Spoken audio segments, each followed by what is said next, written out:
savez, l'année 2015 a été une année très perturbée pour les marchés financiers africains et pour les économies africaines de façon générale. On a eu une conjonction de facteurs assez difficile. D'abord, la remontée inattendue du dollar américain, la chute drastique du prix du baril de pétrole et le ralentissement de l'économie chinoise.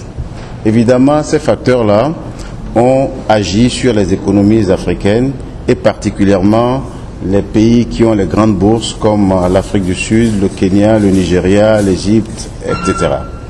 Donc nous, au niveau de l'Union, nous sommes dans une zone économique relativement protégée par le fait que nous avons l'arrimage du CFA à l'euro. Donc on n'a pas senti les effets directs de ces perturbations monétaires que les autres pays ont subies du fait des facteurs que je venais d'évoquer. Par ailleurs, la consolidation de la croissance au sein de notre Union s'est affirmée en 2015. Vous savez que depuis presque 10 ans, les pays de l'UEMOA affichent 5 à 6% de croissance annuelle et la Côte d'Ivoire particulièrement entre 8 et 9%. Tout cela se fait ressentir maintenant sur la BRVM.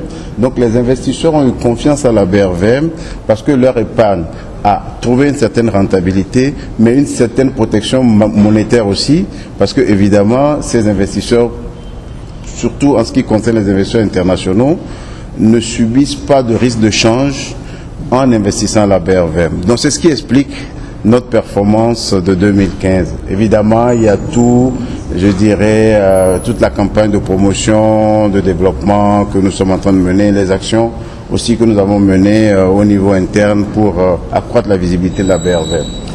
Maintenant, en 2016, non, je vais répondre à la question de 2016. En 2016, les choses ont bien commencé pour la BRVM.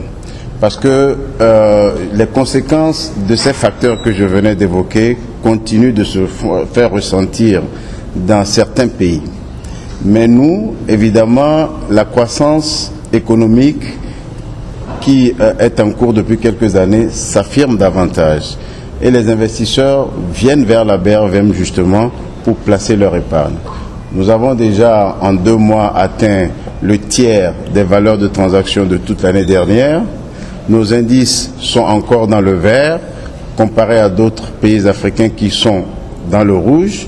Donc, il y a, je dirais, une poursuite de la tendance engagée depuis quelques années. Et nous espérons que cette tendance-là va se poursuivre et que la situation de la BRVM va se consolider grâce, évidemment, à la stabilité politique et économique de notre sous-région, mais surtout aux perspectives de développement que les investisseurs voient aujourd'hui dans l'UEMOA.